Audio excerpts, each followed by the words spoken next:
John chapter 18, Peter denies Jesus. And Peter had said, even if I have to die with you, I'll never deny you. And Peter loved Jesus greatly. I mean, his confession was true, but the human nature has no capacity to sustain our spiritual commitment. And Peter denied Jesus. He was broken. And the Bible says in Luke chapter 22 verse 62 that Peter went outside and wept bitterly. And I try to imagine what Peter felt, because I've been there. I've betrayed Jesus time and time again. And I've been Peter many times in my life. But John chapter 21 verse 12, Jesus said to them, "Come have breakfast with me." I mean, for all the broken parts of your love and devotion, Jesus gives this invitation.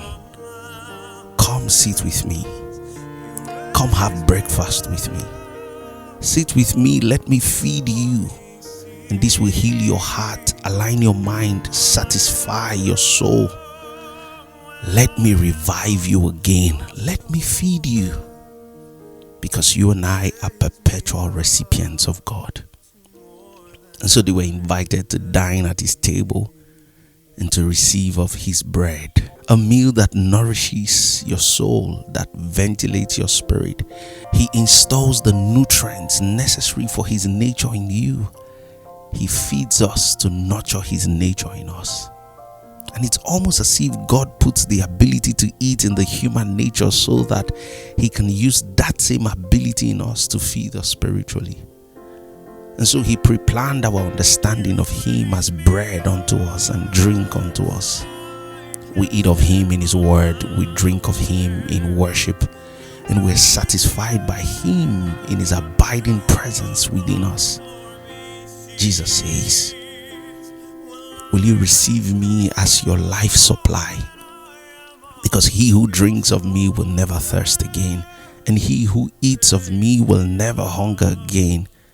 God made us for himself that he may live in us, that we would live for him and enjoy him forever.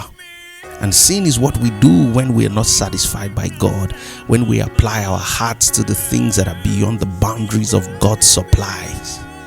The enjoyment of God is what even produces enlightenment for our spirit. Only the enjoyment of Christ can keep us in right relationship with God.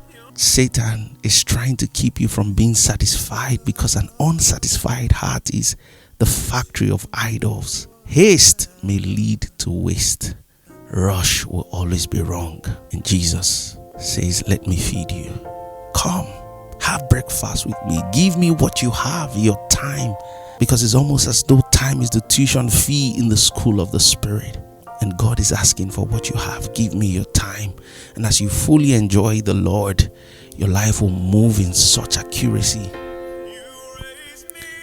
And Jesus restores us by feeding us with himself, feeding us with his love, and feeding us with his light. Let me feed you. This was Jesus' response to Peter's betrayal and fall. Come have breakfast with me. Don't run away. Let me feed you. Be blessed, my friend. You reign.